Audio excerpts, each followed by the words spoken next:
Good morning. आज हमें सबसे पहले तो डाउट सेशन करना था। आप सवाल लेके आए होंगे।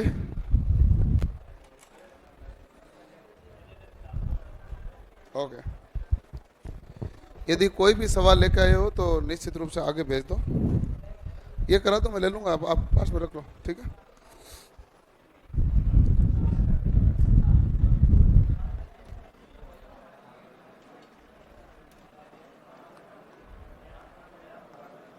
ठीक है।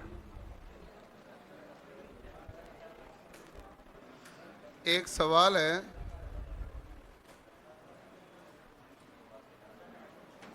जिसमें ये बोला गया है कि ये 100 ओम है,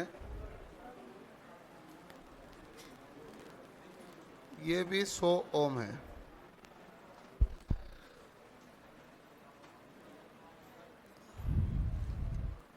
ये आपके पास 800 ओम है।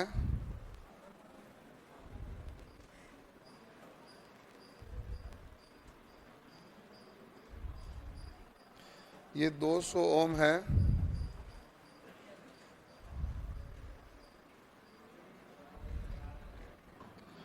ये भी 200 ओम है।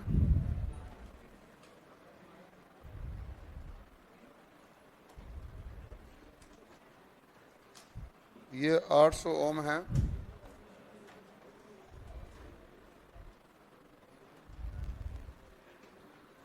ये 200 ओम है।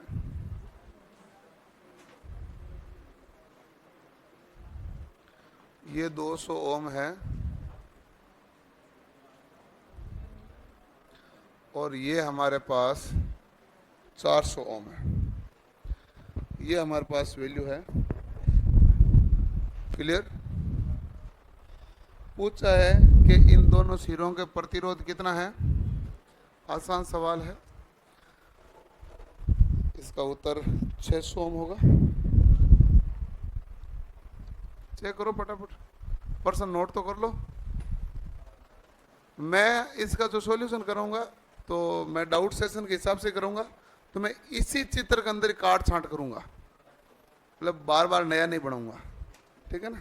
आप पहले बना लो पर्सन है क्या, नहीं तो बाद में पर्सन बचेगा नहीं। भाई डाउट सेशन तो डाउट सेशन होगा। डाउट सेशन तो ये कहता है इसके अंदर ही सोल्व करवा देता हूं मैं।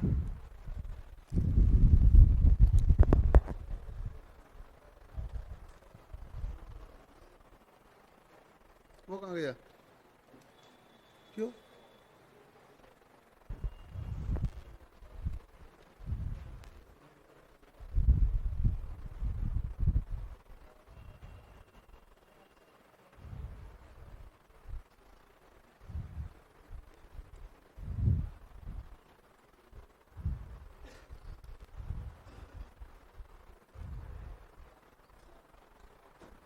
अभी करा देंगे।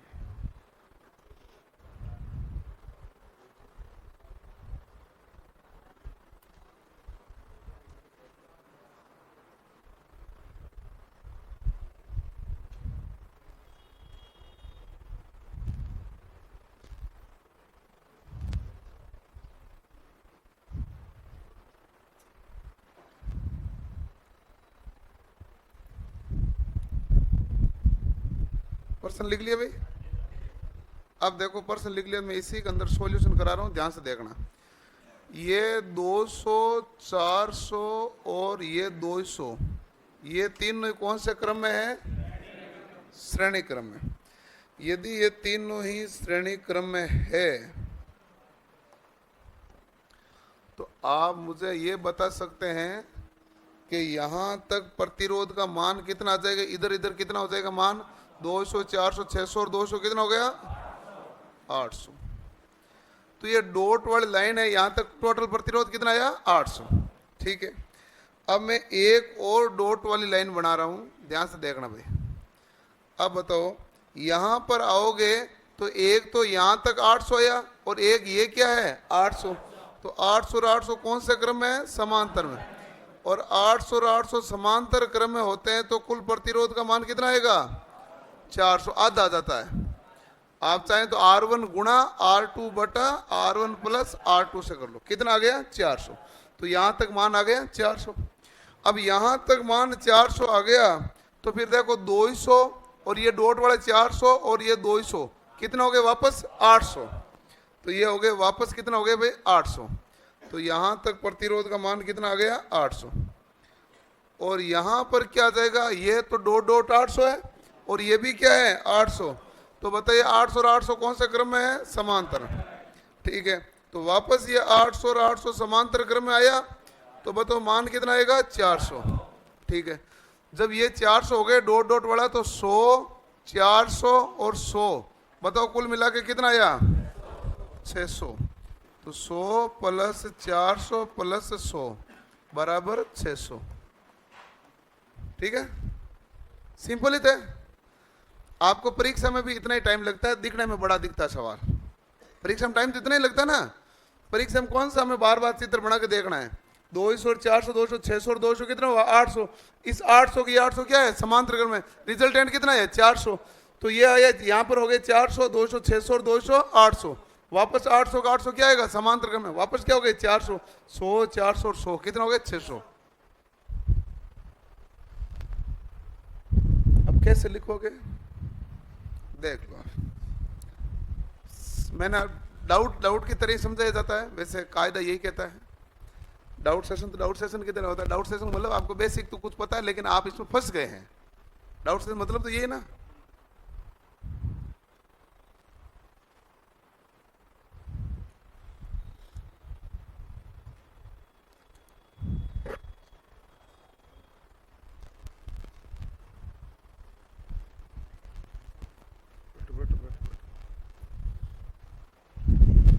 हो गया भाई,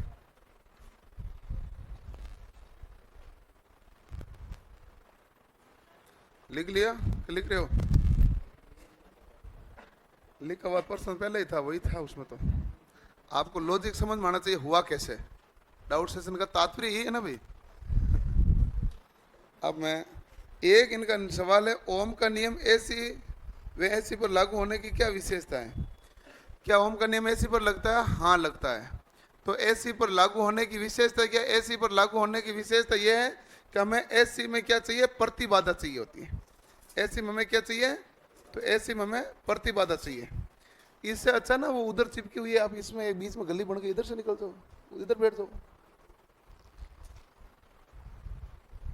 ठीक है, तो एसी पर लागू होता है लेकिन उसके लिए हमें प्रतिबाधा निकालनी पड़ती है। जैसे मान लो एल का मात्र क्या होता है हेनरी, लेकिन एक्सएल का मात्र क्या होगा ओम। तो जो इंडक्टर है उसको प्रेरणीय प्रतिघात में बदलना पड़ेगा, जो संधारित्र है उसको धारितीय प्रतिघात में बदलना पड़ेगा। ये एसी में बदलने की विशेषता है। ठीक है, एक सवाल है I1 I2 धारा से संबंधित पूछा है। I2 का मान कितना है, तो I2 का मान है 10 एम्पियर।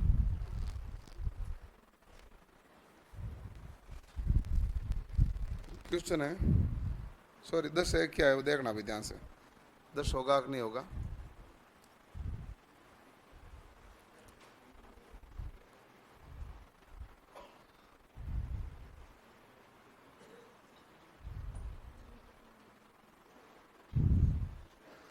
ये कह रहा 6 ओम, इधर धारा आ रही है I1,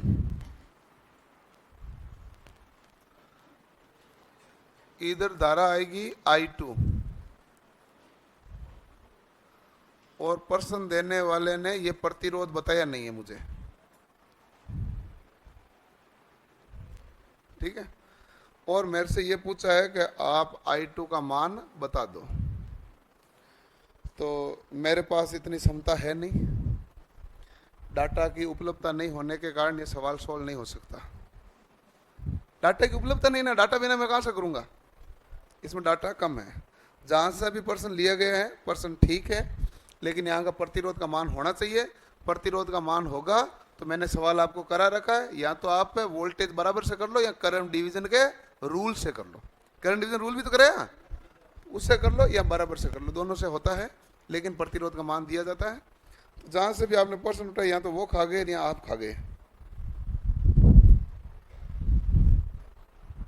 बाकी इसका आप कैसे करोगे कुछ नहीं उखड़ेगा। यदि ये वोल्टेज होता तो उत्तर निकाल सकते हैं, लेकिन वोल्टेज होता तो ये नहीं पता चलता इधर से धारा कितनी आ रही है। तो कुछ ना कुछ और देना था, बिना दिए पता नहीं चलेगा।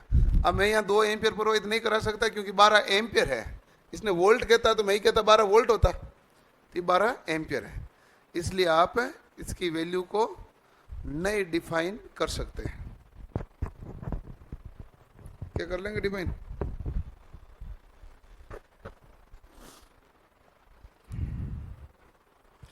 एक और सवाल है, ये लिख लिया? क्या लिखोगे? सवाल अधूरा है। कोई बात नहीं, डाउट तो डाउट है ना भाई। डाउट कई कारण से आता है भाई, आपसे सवाल नहीं हुआ यही तो डाउट है।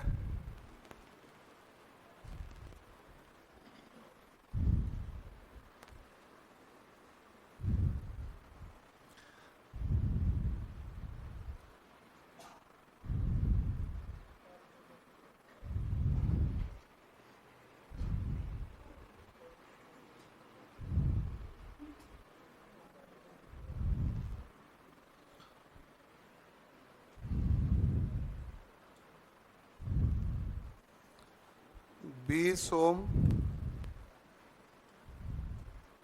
50 ओम, 15 ओम, 10 वोल्ट, 20 वोल्ट, 10 ओम। ठीक है भाई, ये सब कुछ दिया है। इसमें क्या पूछा है मालूम नहीं है। क्या सवाल है वो? आप किसके सवाल है? क्या पूछा है मालूम नहीं ना। आप कुछ तो मन बताओ, मैं क्या ज्ञात करूं इसमें। मतलब कोई वैल्यू बताओ, इधर धारा निकालूं, इधर निकालूं, इधर निकालूं, इसके अक्रॉस वोल्टेज निकालूं, कुछ तो बताओ ना, कहां क्या निकालूं, किधर? 20 वोल्ट से निकलने वाली धारा आपको कैसे पता चला? ये ज्ञात करनी है। मतलब मैं सवाल तो सिंपल पूछूंगा ना भाई, डाउट ऐसे थोड़ी करूंगा। आपको कैसे पता चला 20 वोल्ट से निकालनी धारा, तो वो ज्ञात करनी है। आप मारे तुक्का, क्योंकि प्रश्न लिखना भूल गए हैं। कोई बात नहीं, मैं आपको तीनों ब्रांच की धारा बताऊंगा, ठीक है ना। आपको जो चाहिए पकड़ लेना, बाकी सवाल थोड़ा सा सावधानी से रखो, नहीं तो मैं ज्ञात क्या करूं, मुझे पता नहीं चले। प्रश्न तो लिख लिया, ज्ञात भी तो करना पड़ेगा। लेंगे लेंगे लेंगे, अभी सॉल्व तो करने दो, सब ले लूंगा मैं। ओके, अब देखो कि इसको सोल्व करने का हमारे पास तरीके होते हैं 2। एक तरीका होता है केवीएल प्लस केसीएल, और एक तरीका होता है नोडल एनालिसिस। एक नोडल एनालिसिस नाम की चीज है, जो मैं भी थोड़ी देर में आपको आराम से समझा भी दूंगा। एक तो वो है, और एक है केसीएल प्लस केवीएल। नहीं सॉरी, केवीएल से लग जाएगा। केवीएल से करोगे तो थोड़ा सा बड़ा होगा, नोडल से थोड़ा सा आसान होता है। अब नोडल बीटेक वालों के, डिप्लोमा के, जेई के एग्जाम में तो पूछा ही जाता है। मैथ्स एनालिसिस और नोडल एनालिसिस के सवाल रहते हैं। आईटीआई में कभी नोडल का कोई मामला नहीं रहता। लेकिन आज तक आपके टोटल 2 या 3 सवाल ऐसे पूछे गए हैं 250 या 300 सवालों में से, जिसमें 2-3 में नोडल लगा है। ठीक है, तो मैं नोडल भी सिखा दूं, और उसके बाद में केवीएल केसीएल से कर देता हूं, दोनों से कर देता हूं, ताकि आपको लॉजिकली चीजें आराम से समझ में आ जाए। ठीक है, तो आराम से हम दोनों तरीके से देख लेते हैं। और केवीएल से करूं तो मुझे ये मत कहना इतना बड़ा होगा क्या, जितना बड़ा होगा ये सवाल है उतना बड़ा होगा वो। ठीक है, मान लो कि इधर से धारा क्या जा रही है, I1, मान लिया। मान लो कि इधर से धारा क्या जा रही है, I2, ये भी थी। I1 और I2 धारा यहां जाएगी कि नहीं जाएगी? दोनों धारा इसके अंदर जाएगी। अब देखो 50 और 20 कौन से क्रम में है? श्रेणी में। तो समझदारी हमारी इस बात में भी है कि श्रेणी में तो 50 20 में सीधे 70 ही लिख दूं ना, इधर कोई परिवर्तन थोड़ी ना हुआ।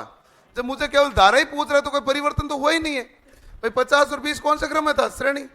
तो मैंने कहा यहां से जो धारा आएगी वो इधर जाएगी, जाएगी ना भाई।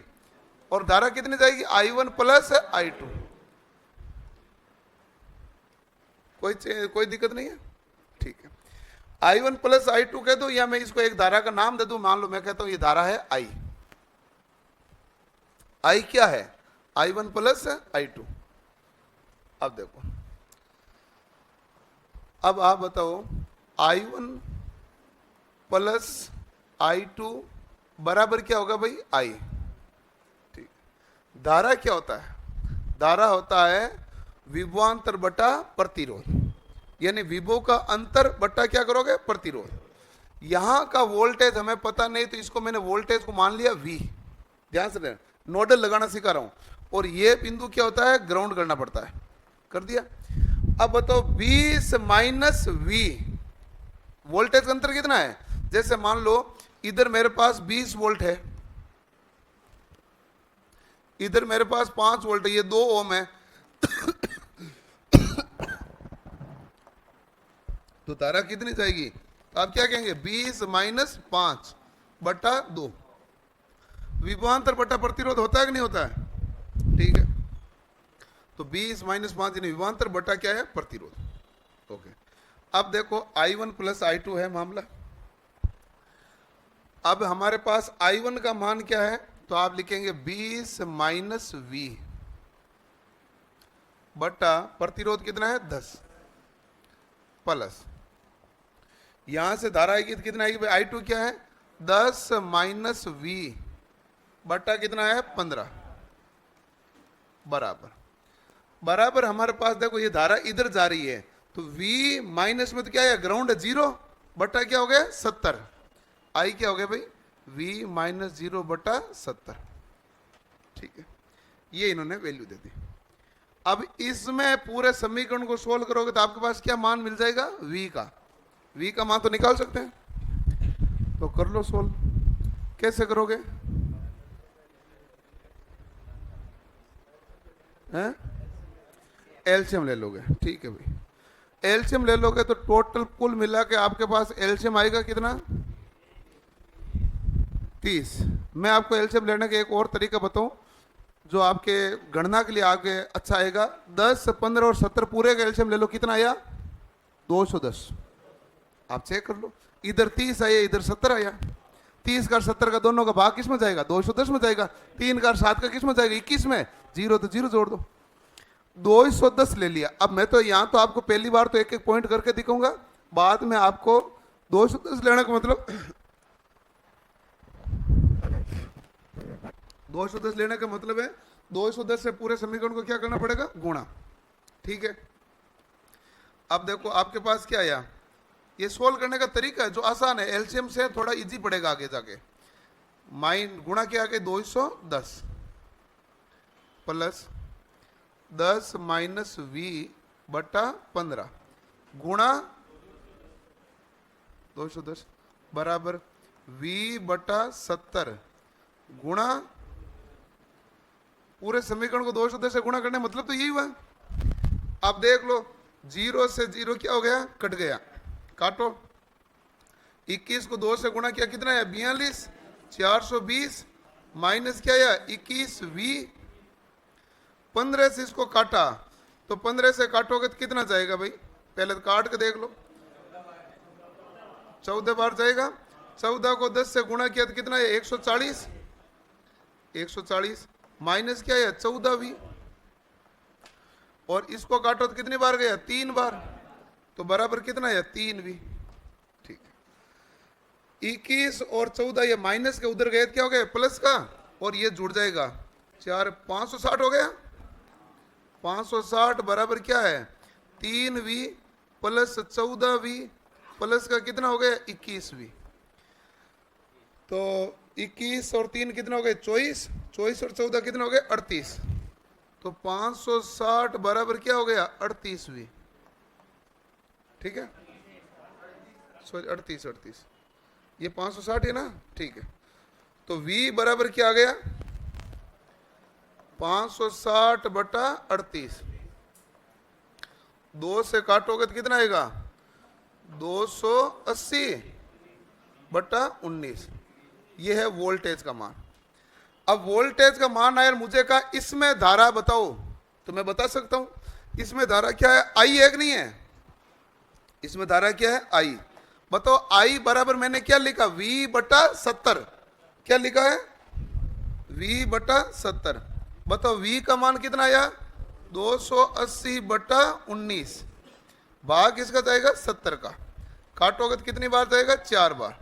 तो बराबर कितना आया? 4 बटा 19 एम्पियर। ये लो, ये है इसमें प्रवाहित होने वाली धारा। ठीक है, आप कोई से भी निकाल सकते हैं, नहीं निकाल सकते हैं। इससे सोल्व करने के तरीकों को कहते हैं नोडल एनालिसिस। इसको सोल्व करने के तरीकों को क्या कहते हैं? आप चाहो तो नोडल एनालिसिस लिख लो, और आप चाहोगे तो मैं केवीएल केसीएल और करा दूंगा, लेकिन तरीके तो होते ही हैं जो होते ही हैं। हैं? जीरो का जीरो मतलब है ये ग्राउंड किया ना इधर, तो इधर देखो V माइनस वोल्टेज आया क्या? नहीं आया, नहीं आया, नहीं आया, तो क्या आया? लास्ट में जीरो ही आया। तो V माइनस जीरो कर दो या सीधा V बटा 70 का, तो बात तो एक ही है। जीरो तो कुछ घटा ही नहीं ना, जीरो आना, वैसे जीरो ही आना चाहिए, तभी मैंने जीरो लिखा। यदि मान लो यहां होता 5 वोल्ट बीच में लिखा हुआ, तो मैं क्या लिखता? V माइनस 5, क्योंकि धारा क्या विभवांतर है ना भाई, इससे इसका क्या करूंगा? अंतर। यहां पर मैंने क्या किया? 20 का V का अंतर किया कि नहीं किया? अंतरित करना होता है।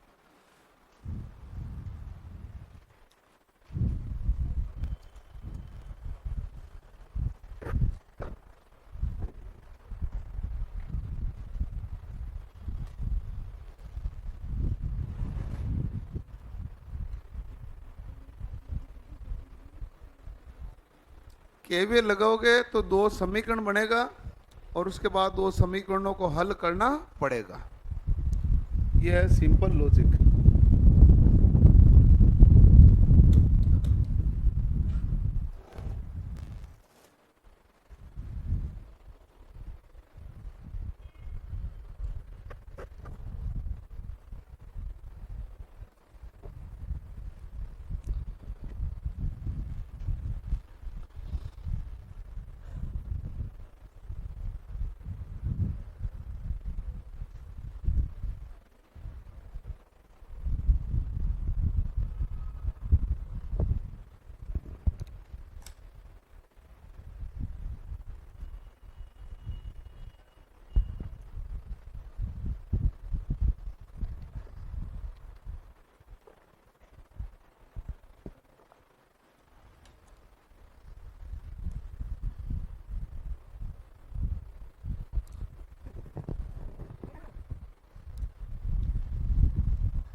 लिख लिया भाई?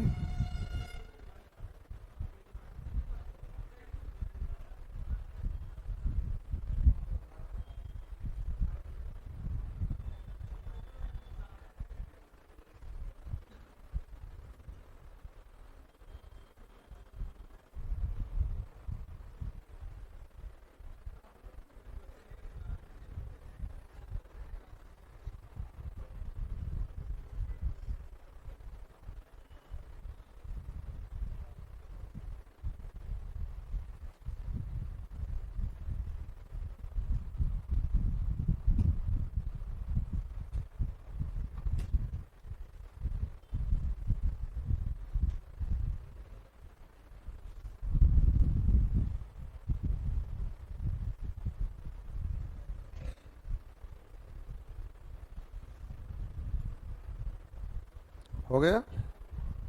ठीक। अब मैं केवीएल केसीएल से बता दूं, वो भी बड़ा ही होगा, उत्तर यही आएगा।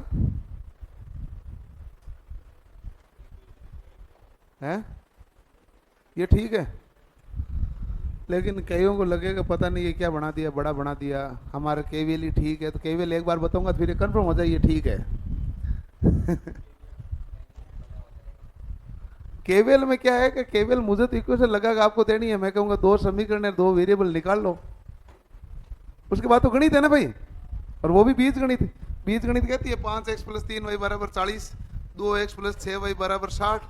तो बताओ x और y का मान क्या है? तो बीज गणित है, वहां पर लाके छोड़ देंगे। आगे बोले कैलकुलेट कर लेना। कैसे हो जाएगा?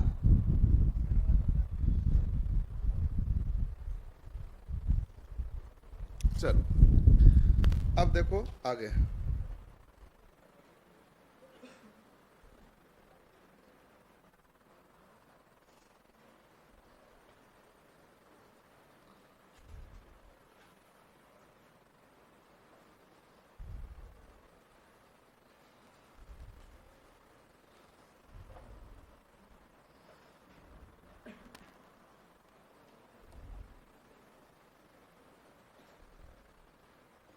ये है पर्सन,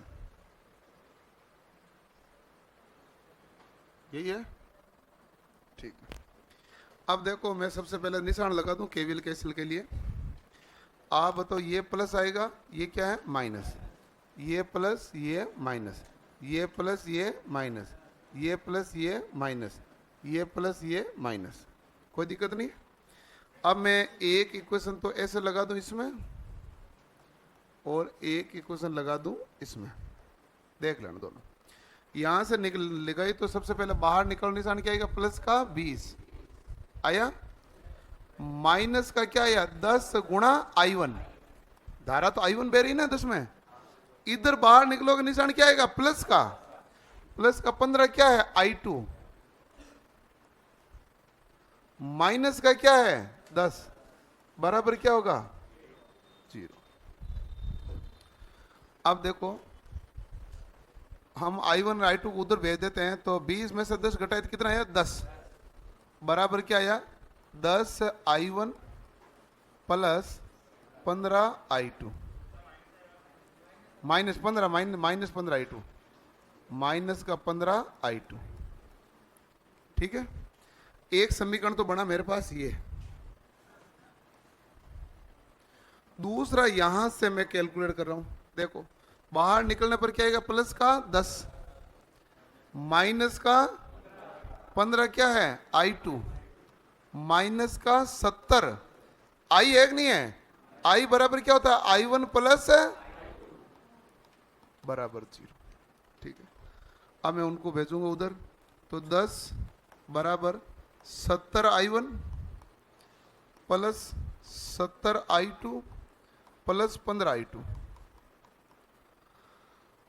तो 10 बराबर 70 I1 है। अब देखो कि I1 का मान तो 70 ही होगा, I2 का मान कितना होगा 85 I2, ये समीकरण है दूसरा। गणित कह रही है कि दो समीकरण हो गया तो आप I1 और I2 का मान ज्ञात कर सकते हैं। अब आगे जो ज्ञात करना वो गणित का लॉजिक है, मैं अपनी तरफ से थोड़ा सा करके दे देता हूं कि कैसे ज्ञात होता है, ठीक है भाई, ओके। अब हमारे पास जैसे इसको मैं पूरे 5 से काटता हूं, 5 से काटूंगा तो मेरे पास क्या मिलेगा भाई 2 I1 आएगा, देख लो I1 कितना आएगा 2 माइनस का 3 I2 बराबर कितना आया 2, इसको 5 से काट दो, इसको भी भले 5 से कट जाएगा, कितना आएगा 14 I1 प्लस का 5 से काटोगे तो कितना आएगा 19 I2 17 I2 बराबर कितना हो गया 2। अब देखो कि मान लो मैं I1 और I2 का मान निकालना है तो मैं कहता हूं कि भाई मैं पहले I2 का मान निकाल लेता हूं। किसका मान निकाल लेता हूं I2 का। तो I2 का मान निकालना है तो ये समीकरण है ना, इससे किसे गुणा कर दूं 7 से गुणा करके नीचे वाले में से घटा दूं, ठीक है। 7 से गुणा करूंगा तो कितना आएगा 14 I1 माइनस 21 I2 बराबर कितना हो गया 14। अब देखो माइनस प्लस माइनस यही हुआ। अब देखो ये तो कैंसिल हो गया, 17 और 21 कितना हो गया 38 I2 बराबर क्या हो गया माइनस का 12। तो यहां से मुझे I2 का मान कितना मिला माइनस का 12/38 या माइनस का 6/19 यही मिला। अब मैं इस समीकरण में I2 का मान रखूंगा, मेरे पास क्या जाएगा, I1 का। ठीक है, तो 2I1 माइनस 3, I2 का मान क्या, 6/19, 6/19 माइनस का, तो माइनस माइनस क्या हो जाएगा, प्लस, बराबर कितना है, 2। ठीक है, तो 2I1 बराबर 2 माइनस कितना हो गया, 6×18, 18/19, 19 2 38, 38 में 18 कितना बचा, 20, 20/19, यानी कुल मिला के यहाँ से I1 बराबर मेरे पास है 10/19, 2 से कट जाएगा, 2I1 बराबर ये है, तो I1 बराबर 10/19। लेकिन कुल धारा क्या आएगी, I बराबर क्या होता है, I1 प्लस I2। I1 का मान कितना है, 10/19, I2 का मान कितना है, माइनस का 6/19, कुल मिला के कितना है, 4/19। पहले भी यही आया था, अभी भी यही आया। तो केवीएल केसीएल की तुलना में नोडल आसान था। अब इसमें समीकरण है जो भारी पड़ जाता है, और आपको इतना सारा बता दिया ना, अब आप कहेंगे इसको नहीं लगाएंगे। नोडल ठीक है, कैलकुलेशन है ना, हमेशा नोडल से की जाती है। ठीक है भाई, और किसका सवाल था भाई, माइनस क्यों है, आप देख लो, कैलकुलेशन है ना। हाँ, मेरी तरफ से कुछ नहीं आया, जो कुछ है सब कुछ कैलकुलेशन के अंदर धरा हुआ है, कैलकुलेशन के अलावा कुछ नहीं लाया मैं। Okay,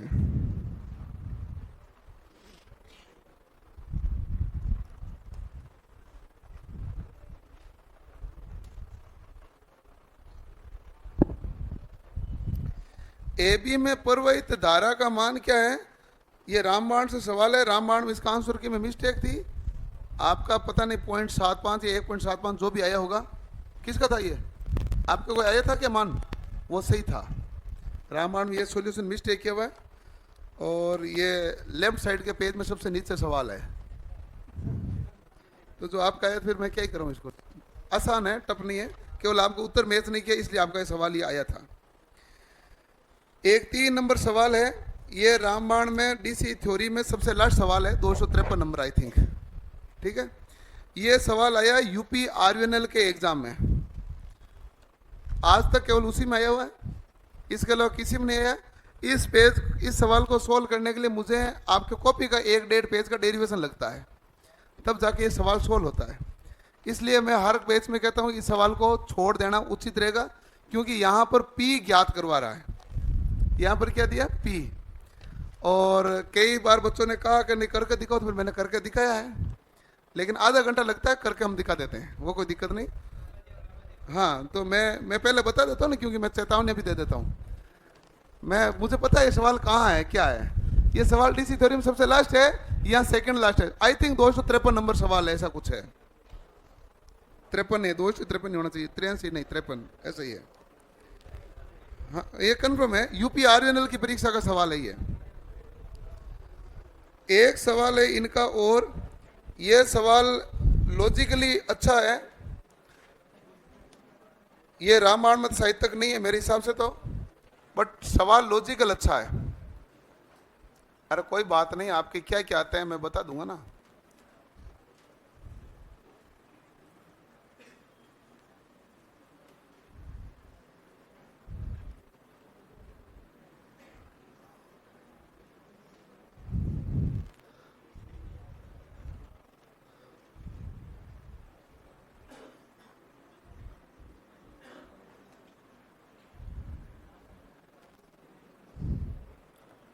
are R R R R R पूछा है, ये ए ये बी, तो आर ए बी का मान क्या आएगा। ये इतना सवाल टफ नहीं है, आसान सवाल है, ये 5 सेकंड का सवाल है।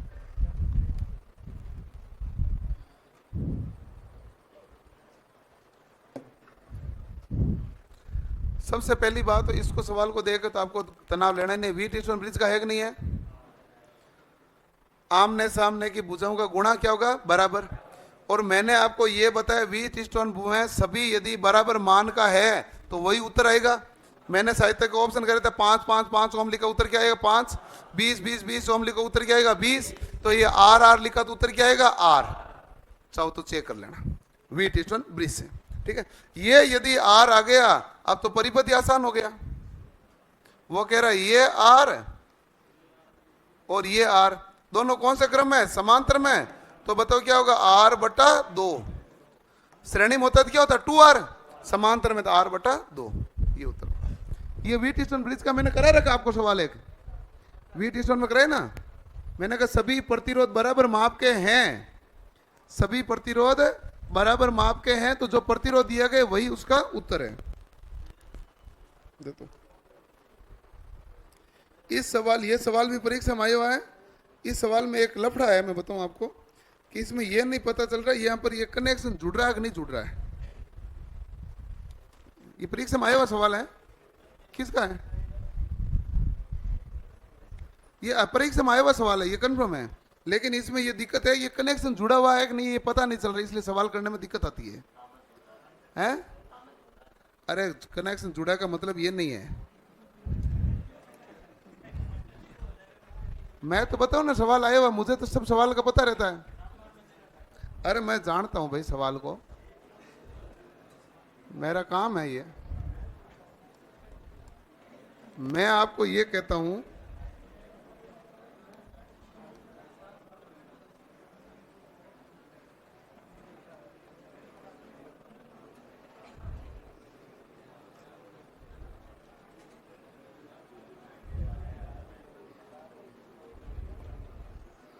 आवाज नहीं भाई,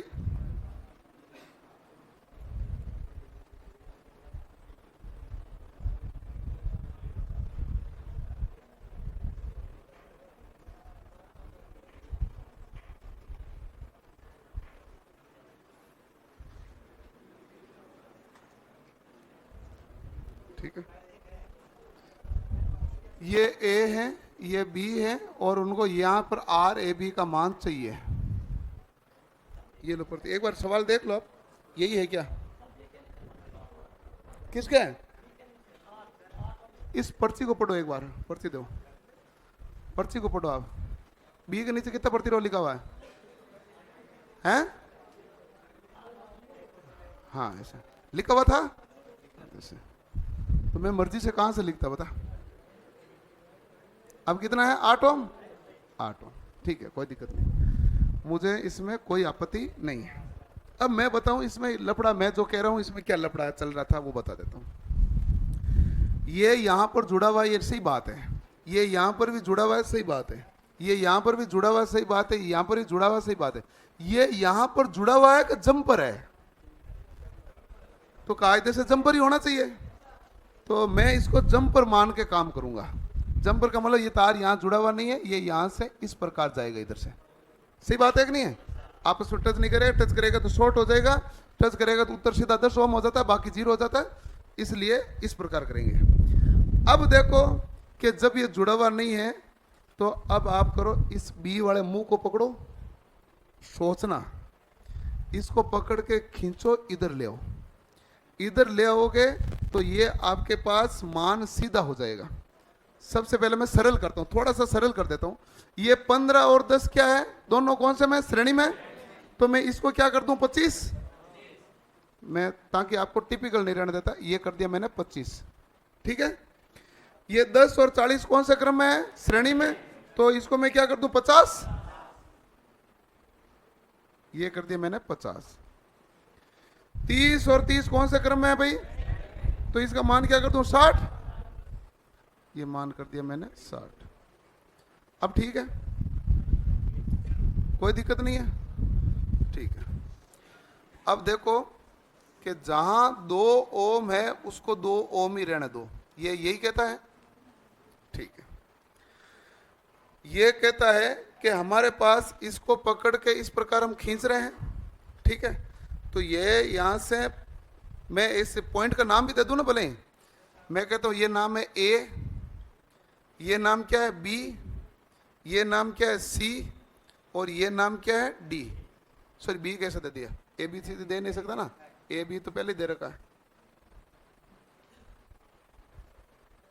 सी, सी डी ई और एफ, ठीक है। सी से डी के बीच कितना प्रतिरोध, ये तो ए है ना भाई, ये क्या आ गया मेरे पास सी। दो में सी से डी के बीच कितना प्रतिरोध है, तो 25 ओम। ये सी से डी के बीच में है, ठीक है। सी से ई के बीच में कितना है, कुछ नहीं है, ठीक है। और डी से ई के बीच 50, मैं जैसे जैसे दिख रहा है वैसे वैसे बना दूं। डी से ई के बीच कितना है 50, और सी से ई के बीच में कुछ नहीं है, तो सी से ई के बीच में यदि कुछ नहीं है तो ये पॉइंट भी सी है, ये पॉइंट भी क्या हो गया, सी हो गया। ई पॉइंट भी क्या बन गया, सी। तो इसका मतलब मैं इस पॉइंट को तो सीधा जोड़ ही दूं ना, जब बीच में कुछ है ही नहीं तो जो सी है वही क्या हो गया, ई। देखो सी से डी के बीच कितना है 25, ठीक है। डी से ई के बीच कितना है 50, सी से ई के बीच क्या है, कुछ नहीं है, ठीक है। अब ई से एफ के बीच कितना है 60, ई से एफ के बीच कितना है 60, ये रहा एफ, ठीक है। एफ से डी के बीच कुछ नहीं, शॉर्ट है कि नहीं है, ठीक है। और एफ के बी के बीच कितना है 8, ये परिपथ बन गया, ये इसका सरल रूप है। अब बताओ ये 25, 50 और 60 कौन से क्रम में है, समांतर में, चेक कर लो। तो ये समांतर क्रम में है, और इसका जो मान आएगा, कुछ भी मान आएगा x, इधर कितना है 2 ओम और उधर कितना है 8 ओम, और जुड़ेगा वही क्या आएगा, उत्तर। तो ये तो तीनों कौन से क्रम में है, समांतर में। सोल्व कर लेना। तो ये होता परिपथ को सरल, ऐसा होगा ये है। इसको ऐसे ना भाई, बड़ी लंबी उम्र लगी इसमें, हाँ आपको भी लगेगी, सीधा पता चलता नहीं ना। इसको कैसे खींचने पर पता चलेगा ये ऐसा बनेगा, इसके लिए तो एक्सपीरियंस लगा ना भाई, लंबा खासा। मैंने अच्छा खासा सवाल किए इसके। आप कैसे भी सर्किट के सवाल लाओ, मैं कभी नहीं घबराऊंगा। मैंने जीवन में, मेरे साहित्य तक मैं जब पढ़ रहा था, मैंने 1000-1500 सवाल सर्किट के किए हुए हैं, इसलिए आप कभी भी सवाल हो, मेरे सवाल से कोई घबराहट नहीं होती है। आपको भाई करना पड़ेगा, प्रैक्टिस है इसके लिए, इसके लिए और कोई दूसरा चारा थोड़ी ना है, प्रैक्टिस के अलावा कोई चारा नहीं है। एक बीटेक में, डिप्लोमा में किताब चलती है सर्किट थ्योरी, सर्किट थ्योरी या नेटवर्क थ्योरी नाम से डिप्लोमा और बीटेक में किताब चलती है, ये सब उसमें है। यहाँ तो सर्किट थ्योरी कहते हैं, यहाँ कहते हैं नेटवर्क थ्योरी, अलग अलग जगह अलग अलग नाम बोलते हैं। कई जगह सब्जेक्ट में उसको सर्किट थ्योरी लिखा जाता है, कई जगह नेटवर्क थ्योरी लिखा जाता है।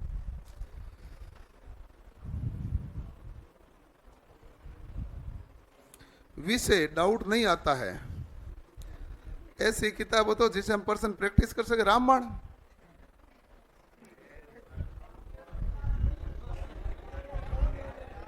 रामबाण बुक है, और इलेक्ट्रिशियन थ्योरी की है,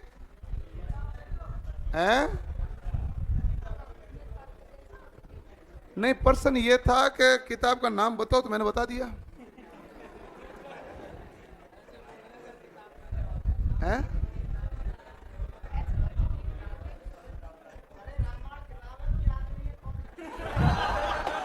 आदमी मैं हूं, मेरे द्वारा लिखी गई किताब है, ठीक है। 6500 सवाल जो आपकी आईटीआई से संबंधित परीक्षा में आए हुए हैं, उन सभी सवालों का व्याख्या सहित हल किया हुआ, चैप्टर वाइज, टाइप वाइज, वो है उस किताब है। वो क्या है कि एक आपको मैंने वैसे एक दिन क्लास में बताया था, यूट्यूब पर मैंने बताया कि रामबाण फर्स्ट हो गई खत्म, हमारे पास खुद के पास ही कॉपी बची हुई नहीं है। अरे सुनो, बीच में रुका है, वो तो हो गई खत्म। अभी रामबाण सेकंड मिल रही है। यदि आप 10-15 दिन का वेट करोगे तो एक रामबाण जो वॉल्यूम 3 आएगा, नया एडिशन आएगा, रामबाण का 3.0 से नया एडिशन आएगा, जिसमें वो 11,700 सवालों का जो मतलब संकुचन करके किया गया है। जो भी रिपीटेड सवाल वो डिलीट किए गए हैं, और जो सवाल रिपीटेड नहीं है केवल वही सवाल रखे गए हैं, और सारे 11,700 सवाल हैं वो सारे आईटीआई की परीक्षा में 2016 के बाद में 2016 से 22 तक की परीक्षा में जो पूछे गए हैं केवल वो प्रश्नों का समावेश है। तो वो 15 दिन में आ जाएगी। लिया ही तो कोई दिक्कत तो है नहीं। वैसे मैं आपको बताऊं नहीं, जो रामबाण फर्स्ट थी उसमें भी टेक्निकल हेल्पर में बाहर से सवाल गए नहीं, 90% सवाल उसके अंदर पड़ा है।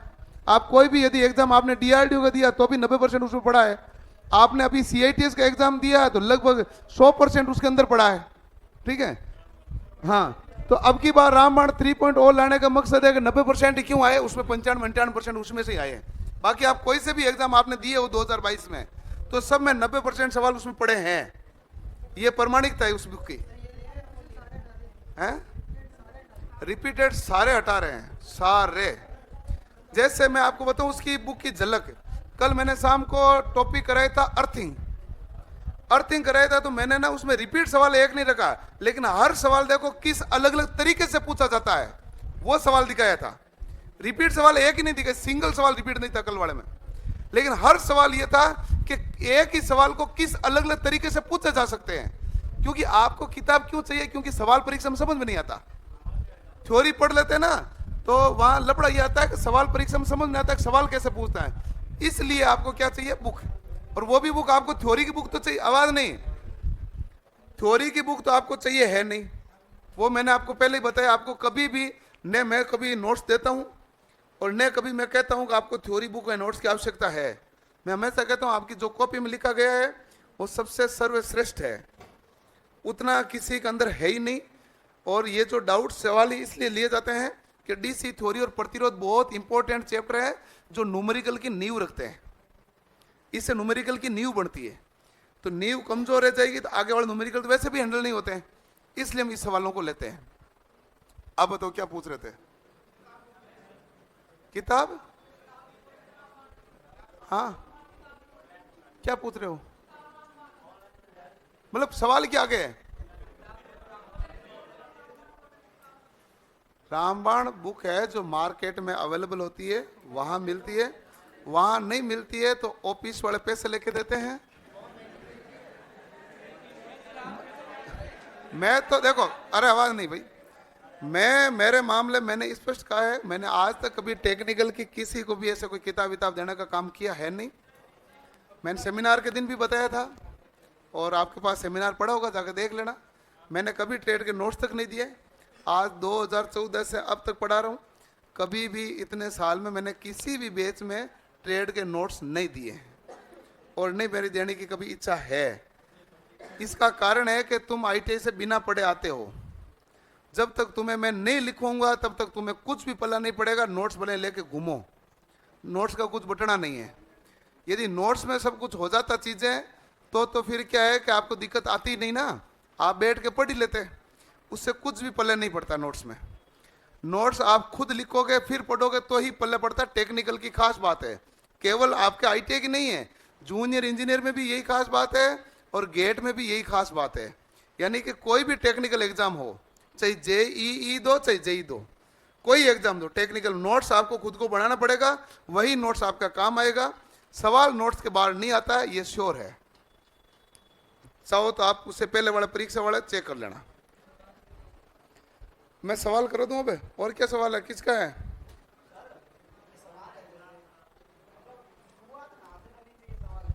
सवाल की देखो कि शुरुआत में मैं बताऊं, ये सवाल आपके सामने, ये सवाल है कि कंट्रोल में ए और बी को सोल्व करना है, ठीक है ना। अब ए और बी के बीच है, मुझे क्या है कि इसमें ना देख के कुछ पल्ले ही नहीं पड़ रहा। एक्चुअल बताऊं कि ये 25 की श्रेणी में 2 है क्या? नहीं है, बीच में तार जा रहा है। और 25 के 50 समांतर में क्या? नहीं दिख रहा है मुझे दिख नहीं। मैं इधर से तार जा रहा, उधर से तार जा रहा। मैं कहता हूं ये तारों का बड़ा जाल हो गया है। तो यदि मान लो मैंने सोचा इस तार को मैं से पकड़ के यहां पर खींचूं, तो यहां खींचूंगा तो ये तो ऐसे जाएगा, ये जो 60 ओम वाला क्या जाएगा भाई? ऐसे जाएगा, ठीक है। फिर इसके आगे 8 ओम जाएगा, 50 ओम ऐसे जुड़ेगा। आप सोचो ना, खींचोगे तो ऐसे बनेगा कि नहीं बनेगा? तो परिपथ क्या हो जाएगा? सरल। तो वो मैंने खींच के दिखाने के लिए मैंने ये किया। मैंने कहा ए को ऐसे पकड़ो, बी को ऐसे पकड़ो, खींचोगे तो ऐसे ही बनेगा कि नहीं बनेगा? बन रहा है। अब जैसे ये बन गया, अब आपको सबको दिख रहा है कि ये तीनों कौन से क्रम है? समांतर में। फिर तो सोल्व ही हो गया। अच्छा, इससे पहले वाला सवाल था, इससे पहले वाला। अब इसमें देखो कि ये जैसे आपको चित्र दिमाग में आया तो आपको व्हीट स्टोन भी तो छपना चाहिए ना भाई, व्हीट स्टोन भी तो पढ़ाया है। और वो ऐसा कैसे ब्रिज था, यदि ये जिसके व्हीट स्टोन ब्रिज दिमाग में आ गया वो तो इसको 5 सेकंड में करेगा। व्हीट स्टोन नहीं आया, वो कहेगा आर और आर श्रेणी में नहीं है, बीच में आर और जा रहा है, ये आर और आर समांतर में नहीं है, ये इधर और घूम रहा है, को पल्ला थोड़ी पड़ रहा है। और जैसे व्हीट स्टोन आया आपके दिमाग में, आपको क्या पता चला, टोटल आर, आर और आर क्या हो गए, समांतर में। कितना मान आया, आर बटा 2। लेकिन आया कब, जब आपका व्हीट स्टोन दिमाग में आया है।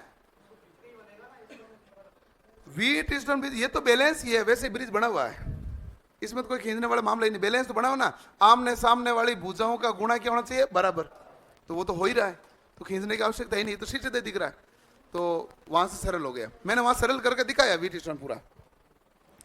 अब जैसे ये तो केसीएल केवीएल का था, और इससे पहले एक सवाल आया था ये, इसमें देखो कि सवाल आप आगे से सोल्व करने की ट्राई करो, आपसे होगा ही नहीं, आप क्योंकि 800 खुद किसी के साथ कनेक्शन में, आप इधर से करोगे तो ये देखो सीधा सीधा पीछे से सवाल क्या होगा, सोल्व होगा, और लास्ट में कहां पर आएगा, ए और बी के टर्मिनल पर आके खत्म हो जाएगा। तो इधर से शुरू करना है, और इन सवालों के लिए प्रैक्टिस लगती है, इन सवालों के लिए प्रैक्टिस लगती है भाई। अच्छा, मैं प्रैक्टिस लगना नहीं है, ये सवाल केवल यहाँ माता बड़ी नहीं है, 6 से 7 सवाल एलपी सीबीटी 2 के पार्ट ए में आते हैं, जो मौलिक विद्युत नाम से चैप्टर है आपके वर्कशॉप कैलकुलेशन का। वर्कशॉप कैलकुलेशन का एक चैप्टर आता ना, मौलिक विद्युत, उसमें पिछली बार टोटल 10 से शिफ्ट में 64 सवाल आए, टोटल 10 शिफ्ट मिला के सवाल कितने थे, 64। तो 6 से 7 सवाल है, और वो सवाल इलेक्ट्रीशियन वालों को डायरेक्ट फायदा है, बेनिफिट है। वो सवाल कनेक्शन से पूछा जाता है, वो डीसी थ्योरी से पूछा जाता है, और वो पावर से पूछा जाता है।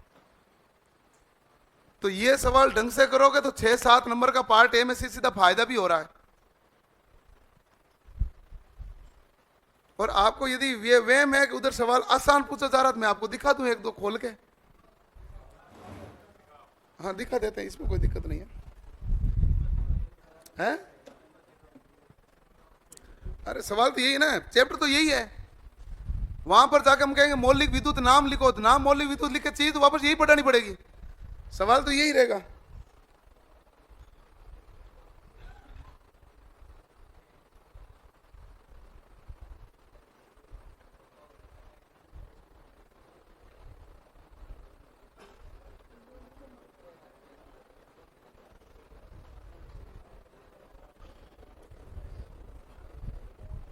हरिंदर को बोलो, उसको कहो पीडीएफ लो।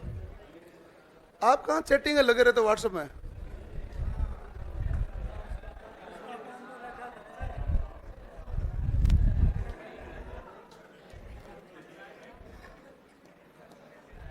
अभी बता देंगे आपको, आए हुए परीक्षा में सवाल टोटल 64 के आसपास सवाल है।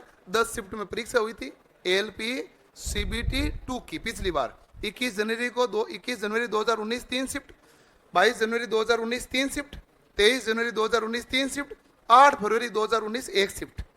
वो किसी का कोई पेपर आउट हुआ था कलकत्ता में तो 8 फरवरी को हुआ था, तो ऐसे टोटल 10 शिफ्ट हुए। 10 शिफ्ट के सवाल दिखाऊंगा और आपको दिखेगा सवाल इसी पर है। यदि मेहनत नहीं करोगे तो उधर से 6-7 नंबर और उड़ेंगे ना, इसलिए ये तो सवालों की प्रैक्टिस करनी पड़ेगी। और मुझे कोई सिलेबस कराने की जल्दबाजी नहीं होती, सिलेबस कराने की जल्दबाजी होती है, मैंने कल पढ़ा दिया था। मैं आज आके कैप्चर हेडिंग डालता हूँ सीधा, लेकिन मेरे कैप्चर हेडिंग का कोई महत्व था ही नहीं। जब तक आपसे ये सवाल नहीं होगा आगे ऐसी थ्योरी में जाके और तुम फंस ही जाओगे वैसे भी, इसलिए थोड़ा प्रैक्टिस तो करना ही पड़ेगा। अब है अगला आउटपुट वोल्टेज का सवाल, मैं करा देता हूं, तब तक वो ले आएगा।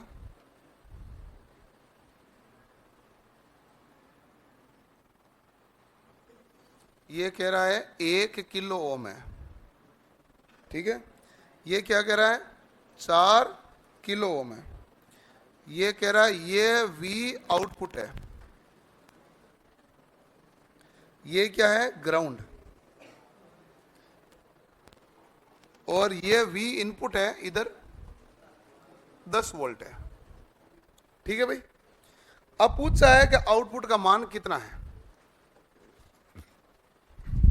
सवाल ये है, जब कभी भी सवाल ये दिया जाता है तो इसका मतलब ये बैटरी लगाई है, ये ग्राउंड है और आपकी धारा का प्रवाह ऐसे हो रहा है, यही है ना भाई।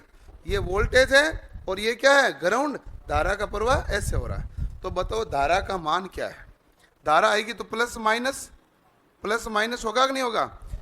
आई बराबर क्या होता है, V बटा आर। V कितना है 10, R कितना है 4 और 1 5 श्रेणी में ना, तो आप कहेंगे 5 किलो ओम, 5 किलो ओम है ना भाई। तो I बराबर 10 में 5 का भाग दिया तो 2 किलो, ऊपर जाएगा तो क्या बन जाएगा, मिली।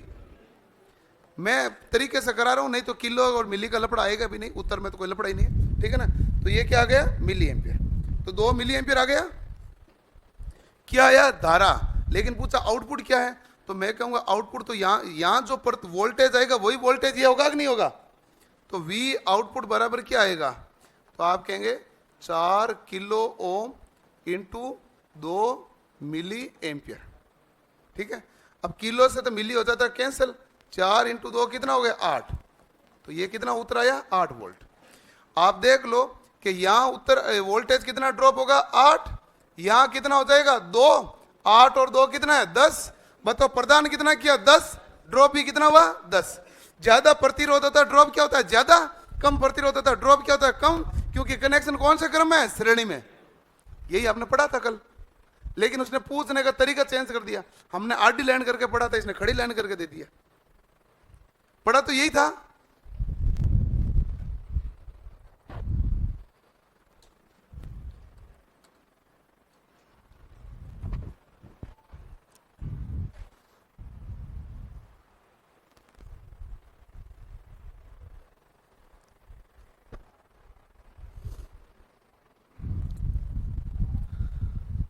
सवाल पहला ये है ALP CBT टेक्निक 21 जनवरी का सवाल है। सब सिर्फ डेट सब लिखी आती है, और मैं तो आज तक जितने भी किताब लिखता हूँ तो मैं सबसे पहले ये जरूर लिखता हूँ कि कहाँ आया हुआ है।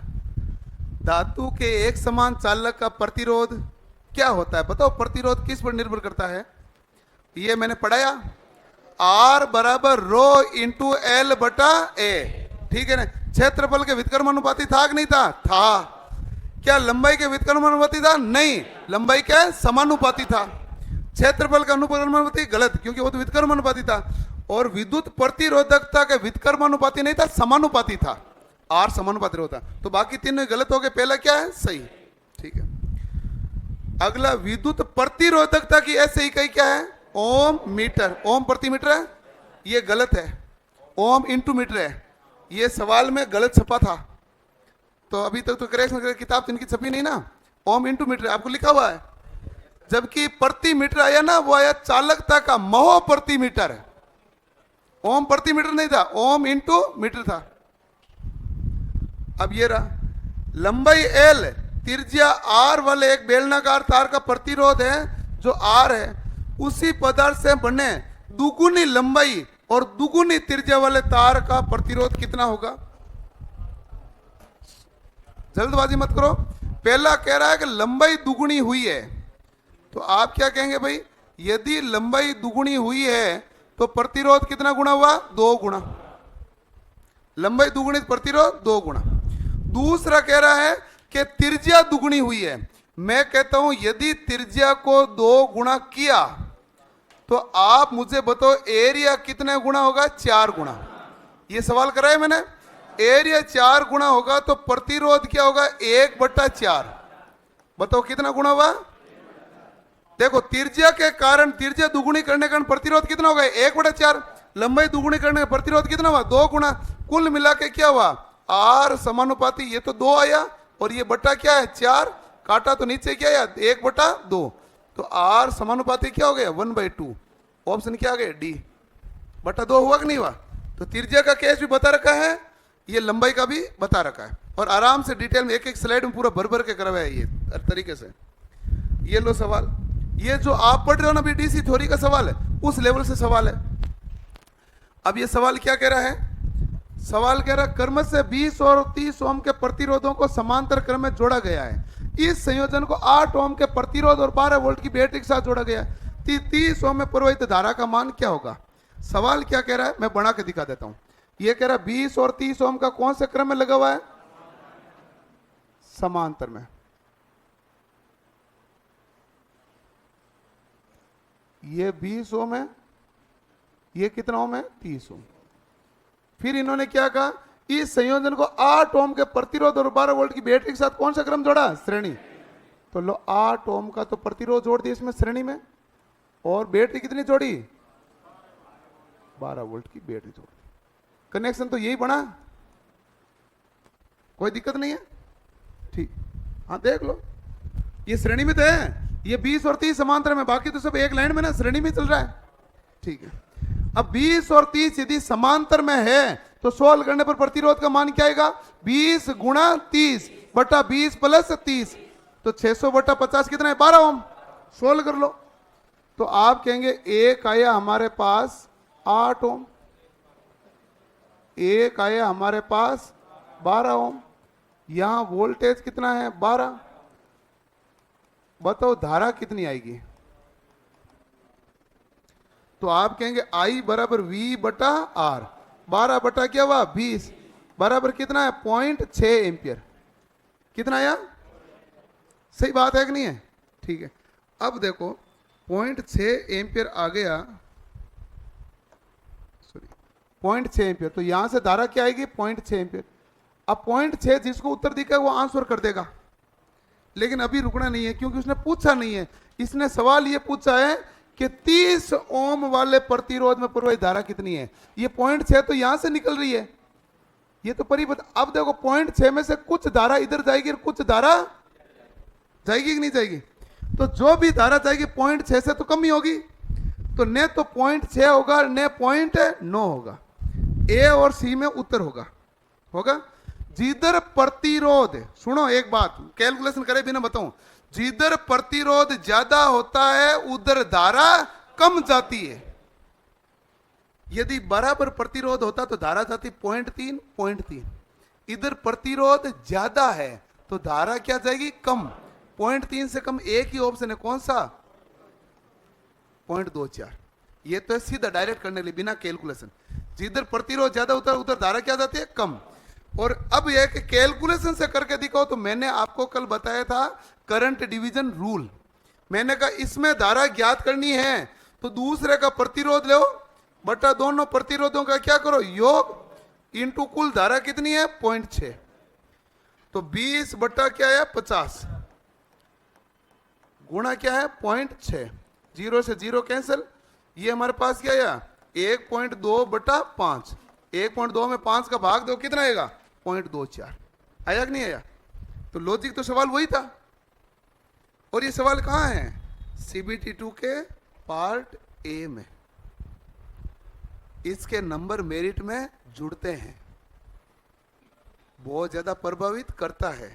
और इलेक्ट्रीशियन वाले ये नंबर का फायदा नहीं ले पाए तो फिर आपको मतलब ही नहीं है, क्योंकि आप ट्रेड पढ़ते हो, ये नंबर का तो फायदा मिलना ही चाहिए ना भाई। आप इस सवाल को देख के लग भी गया होगा कि डीजल और फिटर वालों से ये मुश्किल है, क्योंकि वो इतनी ज्यादा इलेक्ट्रीशियन थोड़ी पढ़ते हैं जितनी आप पढ़ते हैं। अगला सवाल देखो, बताओ।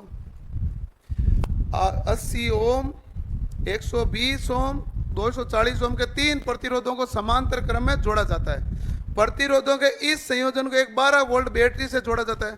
बैटरी द्वारा इस संयोजन में प्रवाहित होने वाली धारा का मान ज्ञात करो। करो ज्ञात। कौन से क्रम में जोड़ा गया है? समांतर में।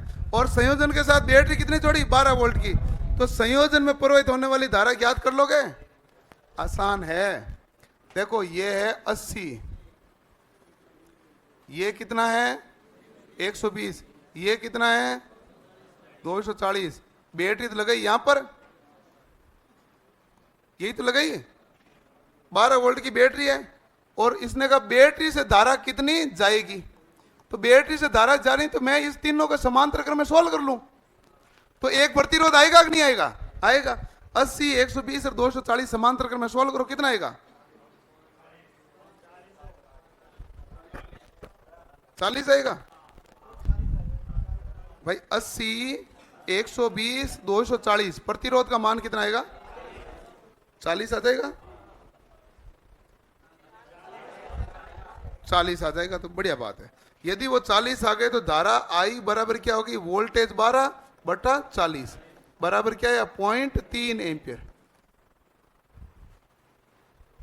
इस समांतर क्रम में सोल्व कर दो ना। 1/RT बराबर 1/R1 प्लस 1/R2 प्लस 1/। अगला सवाल, और ये छठा सवाल है, शिफ्ट पहली चल रही है, अलग अलग शिफ्ट का मिक्स सवाल नहीं डाला है, ये एक शिफ्ट में सारे इस प्रकार के सवाल आए हैं। तो यहां तो आपके परीक्षा में आते हैं तकरीबन 6 सवाल, ये आएंगे 7 सवाल आए हुए हैं पिछली बार। 12 वोल्ट बैटरी को 5 ओम प्रतिरोध समांतर क्रम में जोड़ा, बैटरी द्वारा प्रदान की जाने वाली धारा, कोई आसान सवाल, 12/5 2.4 हो गया। ये तो सबको सभी करेंगे। फायदा है जो बीच वाले 2-3 सवाल का, बीच वाले 2-3 सवाल वो करेंगे जिनको अच्छा आता है, जिनको कम आता है बीच वाले नहीं करेंगे, वो नंबर का गैप डालेंगे ना। ये तो सभी करेंगे।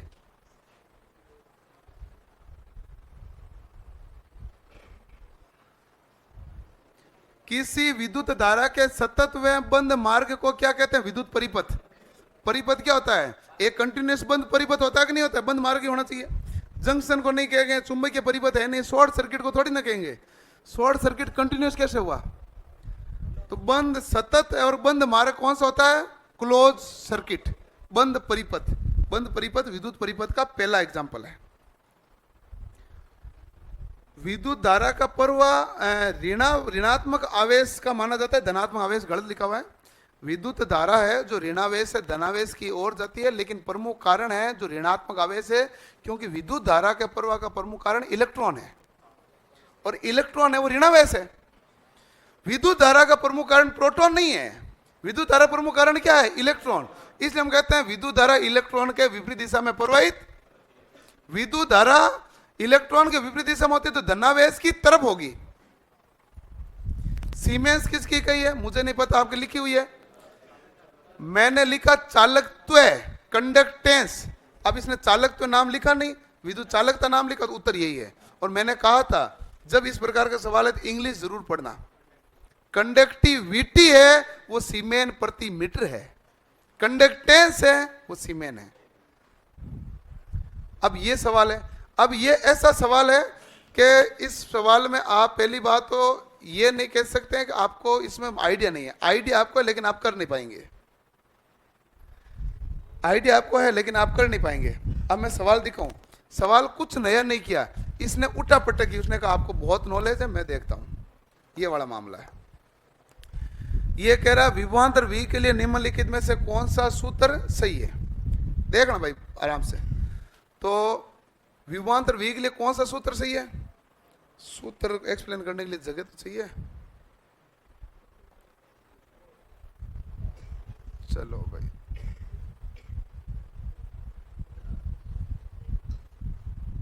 ठीक है, अभी इतने में हो जाएगा, कर लेते हैं। अब देखो V के लिए कौन सा सही है, लेकिन इसने का काम में यही चीज लेनी है।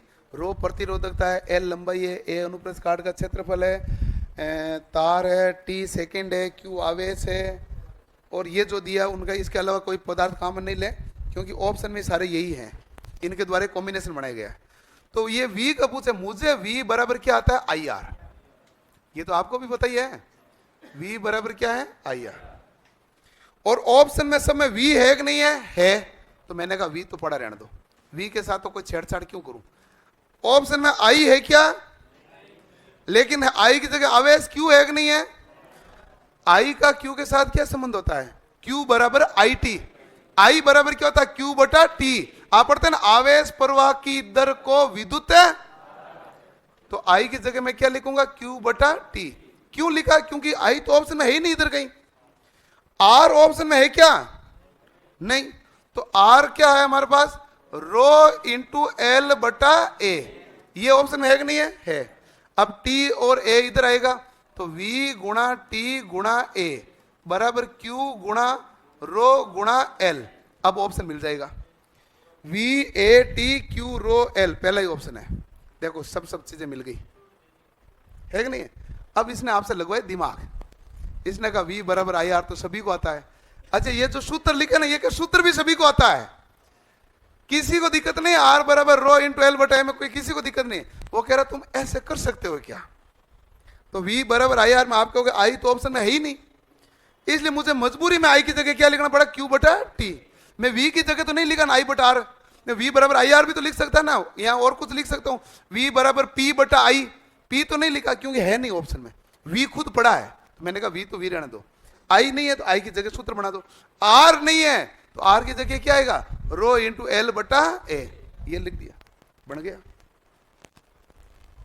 हो गया कि नहीं हुआ? और ये सवाल किस में है, पार्ट ए में। हाँ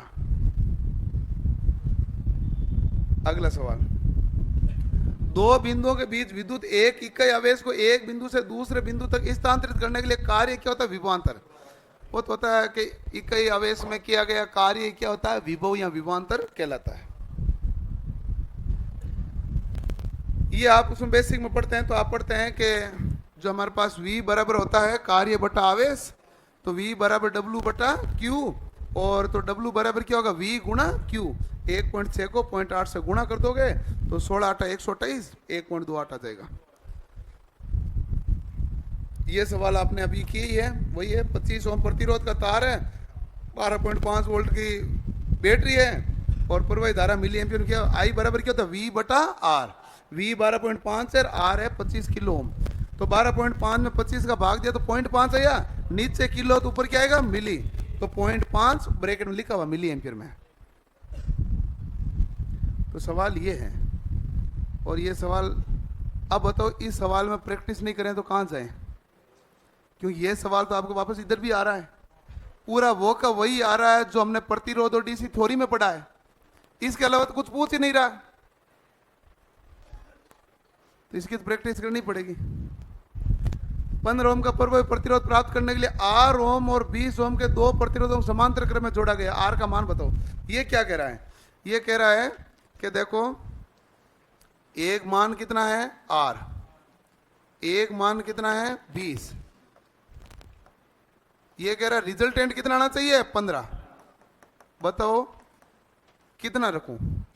तो पहला तो मामला है, ये सारा ऑप्शन है आपके पास, तो मैं ऑप्शन से देखो कि आर टी बराबर क्या होता है, R1 गुणा R2 बटा R1 प्लस R2। उत्तर लाना क्या है 15। यदि मैं 60 लूंगा तो हो सकता है, मैं 50 लेता हूं तो 50 और 20 क्या हो जाएगा 70, 70 का तो 7 का फिर भाग जाएगा ही नहीं। आप देख लो ना, 30 ले लो, 30 और 20 50 होगा तो आएगा क्या, तो आप कहेंगे 30 और 20 से दोबारा ओम आएगा। देख लो कोई से रख के देख लो, इनमें से कोई सा भी ऑप्शन रख के देखो, ऑप्शन रखने पर आपका सीधा हो जाएगा। 60 ओम रखोगे तो उत्तर आ जाएगा, बाकी किसी में नहीं आएगा। 60 रखोगे तो क्या होगा, 60 गुणा 20 बटा 60 प्लस 20 कितना हो गया 80, काटा तो 4 बराबर 15। यदि आप 30 रखोगे तो क्या आएगा, 30 गुणा 20 बटा क्या आएगा 30 और 20 50, काटा तो कितना आ गया भाई 12 ओम, ये तो क्या हो गया 12। 40 होगा तो क्या होगा 40 गुणा 20 बटा क्या आएगा 60, काटा तो 3, 13.33। तो उत्तर किससे आया, है तो समांतर क्रम ही ना भाई। ये सवाल 12 वोल्ट की बैटरी का वैसे ही है, 15 ओम में प्रवाहित होने वाला जो हमने किया था। 2 एम्पियर धारा 5 ओम प्रतिरोध में तो शक्ति कितने, P बराबर क्या होता है आई स्क्वायर R, कर लो, कल ही किया था हमने। यदि किसी तार की लंबाई को दुगुना करते हैं तो प्रतिरोध भी कितना होगा 2 गुना, खींच कर दुगुना करते हैं तो प्रतिरोध कितना होता है 4 गुना।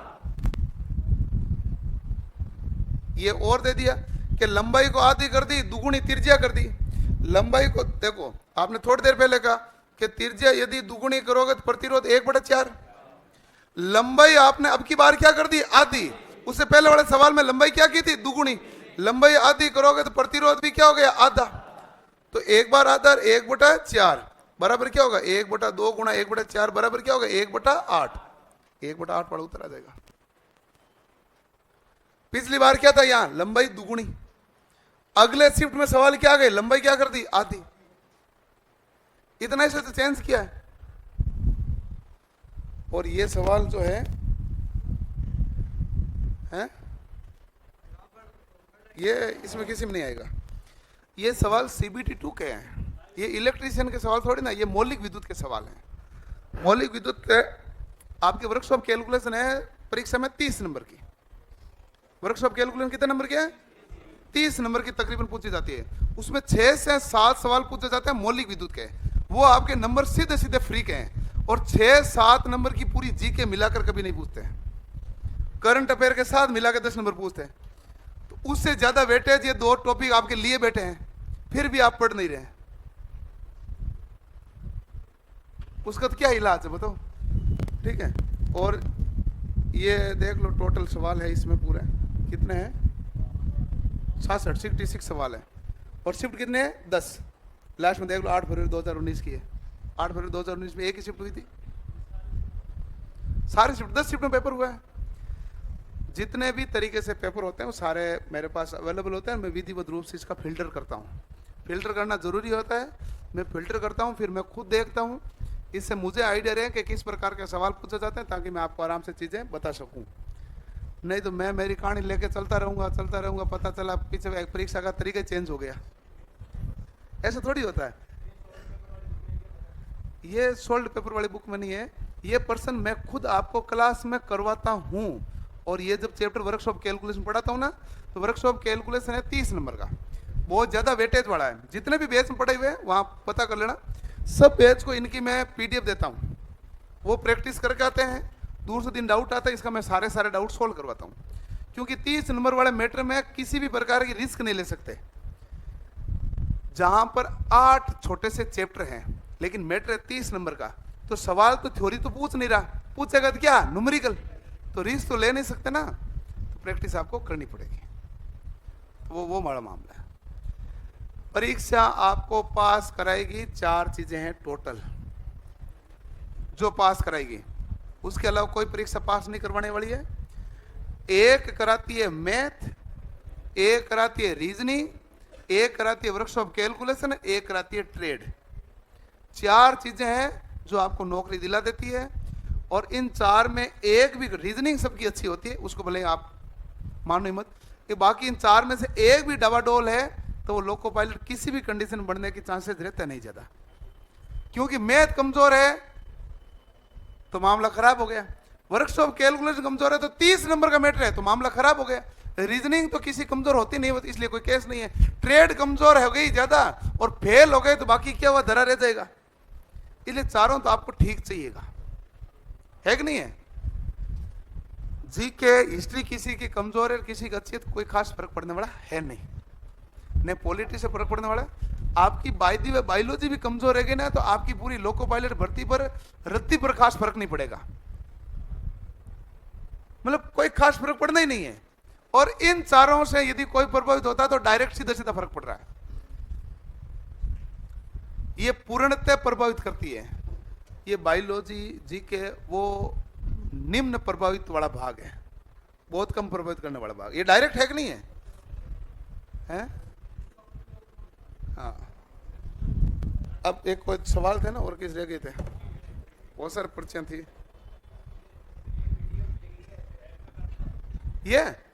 ये आपको मैं पढ़ूंगा ना चैप्टर वर्कशॉप कैलकुलेशन, तब मैं दूंगा ये PDF, ऐप में PDF देता हूं मैं। ये PDF है, मैं सारा जब आपको मैं चैप्टर सब्जेक्ट पढ़ूंगा ना वर्कशॉप कैलकुलेशन, तब मैं एक एक चैप्टर की PDF दूंगा। और केवल मैं आपको नहीं कह रहा हूं दूंगा, मैंने इससे पहले वाले सब बच्चों को दी हुई है। नहीं मैं सब बच्चों को देता हूं, ये कोई दिक्कत ही नहीं है। ये मैं क्यों ये बताऊं मैं आपको एक बात, वर्कशॉप कैलकुलेशन की, इंजीनियरिंग ड्राइंग की, IT लिटरेसी और एनवायरमेंट के हिसाब से मार्केट में किताब है ही नहीं, मार्केट किताब है ही नहीं। और जो किताब उन्होंने फिजिक्स लिखी वर्कशॉप कैलकुलेशन लिखी नहीं। वर्कशॉप कैलकुलेशन पूछने का तरीका अलग होता है, उन्होंने पिछली बार जो चलाई फिजिक्स के हिसाब से चला दी, लेकिन सवाल का तरीका अलग है, ठीक है, न्यूमेरिकल नेचर है, इसलिए है ही नहीं। तो मामला ये 6 बैंड रजिस्टर में रंग कोड निम्न से कौन सा बैंड तापमान गुणांक प्रदर्शित करते हैं? सवाल है किसका? ये मैंने आपको क्लास में मैं बैठे रहता मैं आपको बोला भी था कि छठा बैंड ताप गुणांक को दर्शाता है। फिर मैंने कहा एक बार और सवाल पूछा है, बताइए ताप गुणांक को कौन दर्शाता है? तो फिर उत्तर आया छठा बैंड। 2 ही सवाल है, ये और बताया गया है, ठीक है। दो तारों को सीरीज में जोड़ा है तो 25 ओम है, समांतर में जोड़ा है तो 6 ओम है। इसको ऑप्शन से करने पर आपका आराम से आसानी से सोल्व होगा। बाकी 10 ओम और 15 ओम उत्तर है। 10 ओम और 15 अब जोड़त क्या हो गए 25 ओम, और समांतर में क्या होगा 10 गुणा 15 बट्टा 10 प्लस 15। 10 गुणा 15 कितना हुआ 150, 10 प्लस 15 कितना हुआ 25, 150 25 के बाद कितनी बार गए 6 बार, समांतर में 6। उत्तर क्या है 10 ओम और 15 ओम। बाकी ये सवाल होता है ऑप्शन से। मैंने जैसे अभी करके दिया था एक 60 ओम आया था ना, मैंने कहा ऑप्शन से होता है। वी निर्माता द्वारा केबल का इंसुलेशन प्रतिरोध 250 मेगा ओम प्रति किलोमीटर निर्देशित किया गया है। 200 मीटर में लंबाई में प्रतिरोध क्या होगा यदि केबल का इंसुलेशन के साथ अलग केस है। वैसे बाकी में तो क्या होता है कि प्रतिरोध होता है जो लंबाई के साथ समानुपाती है, ये चालक में है। और इंसुलेशन जो होता है ना उसमें आर समानुपाती क्या होता है 1/L, ये किस में होता है इंसुलेशन में। अब इसने कहा कि 1000 मीटर लंबा था तब तो कितना आया था 250 मेगा ओम, और 200 मीटर लंबा है तो कितना आएगा। अब देखो लंबाई कम हुई तो प्रतिरोध क्या होगा ज्यादा, लंबाई कम हुई तो प्रतिरोध क्या होगा ज्यादा। और कितनी गुना लंबाई कम हुई 5 गुना, तो प्रतिरोध कितना गुना ज्यादा होगा 5 गुना, 1250 मेगा ओम। ये इंसुलेशन का है, ठीक है।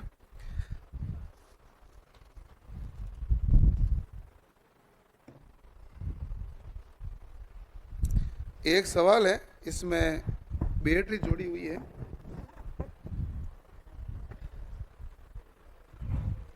दो ये सवाल जो है उन्होंने जिसने भी सवाल लाया है वो जेई की किताब से उठाया गया सवाल है, जूनियर इंजीनियर की परीक्षा का।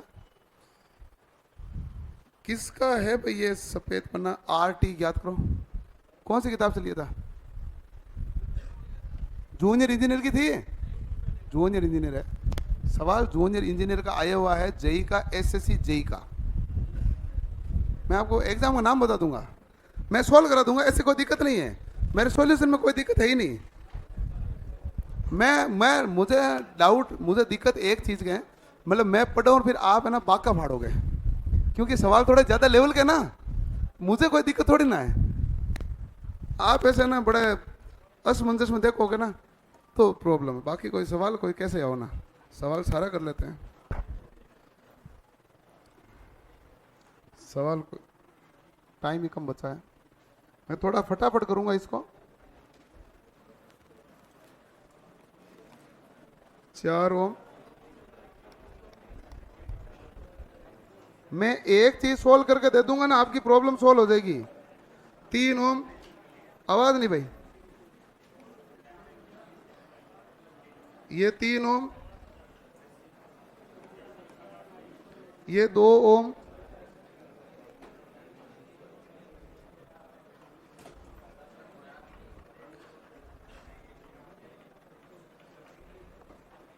दो ओम, 1 ओम, 1 ओम, ठीक है। ये सवाल है, यही था इनका सवाल। आवाज नहीं भाई। अब इस सवाल को वो देखेगा तो इनसे ये पता नहीं चलेगा कौन सी श्रेणी में है और कौन से समांतर में, ठीक है। तो मैं इसको श्रेणी और समांतर को सरल कर देता हूं, और इन्होंने 3 3 2 2 सब कुछ लिख दिया, ठीक है। मैं ये सवाल कर देता हूँ फटाफट, थोड़ा सा देखना ध्यान से। इन्होंने कहा ये पॉइंट है सब, मैं सोल्व करता हूँ। ये दो कौन से क्रम में है, समांतर में है कि नहीं है। देखो कि इसका देखो ये बिंदु और इसका बिंदु, ये दोनों इसमें यहां तक जाएगा, इसमें यहां से घूम के यहां तक आएगा, तो समांतर में है। आप इसका कनेक्शन यहां का कोई लेना देना है नहीं इसका, ये तो दो सीधे सीधे क्या आएगा समांतर में। इस 2 ओम को उठा के मैं यहां लिख दूंगा तो कोई दिक्कत थोड़ी ना है, क्या दिक्कत है। अब बताओ कौन सा क्रम में है, समांतर में। समांतर में 2 और 2 समांतर में कितना आएगा 1, तो ये कट के कितना हो गया भाई 1 ओम, ये हो गया 1 ओम, और सॉरी ये 1 ओम, ये 1 और 1 क्या है भाई श्रेणी में, कितना हुआ 2, ये 2 हुआ। अब 2 और 1 कौन सा क्रम है श्रेणी में, कितना हुआ 3, 3 ओम। 3 और 4 कौन सा क्रम है समांतर में, इसको सोल्व करूंगा, और ये 3 और 3 कौन से में? समांतर में। ये समांतर में तो क्या हुआ? डेड। ये 4 और 3 कौन से क्रम है? समांतर में। तो 4 और 3 समांतर में है, तो 4 गुणा 3 बटा 4 प्लस 3, 12 बटा 7। तो बताओ कुल प्रतिरोध कितना है? 1 प्लस 12 बटा 7 प्लस 1.5 है, तो 3 बटा 2 लिख दो। लेस में कितना आएगा? 14। 14 2 के 12 दुआ 24, 2 7 7 ये 21, 24 और 21 कितना हो गए? 45। 45 और 14 कितना हो गए? 59 बटा 21, 14 59 बटा 14। ठीक है,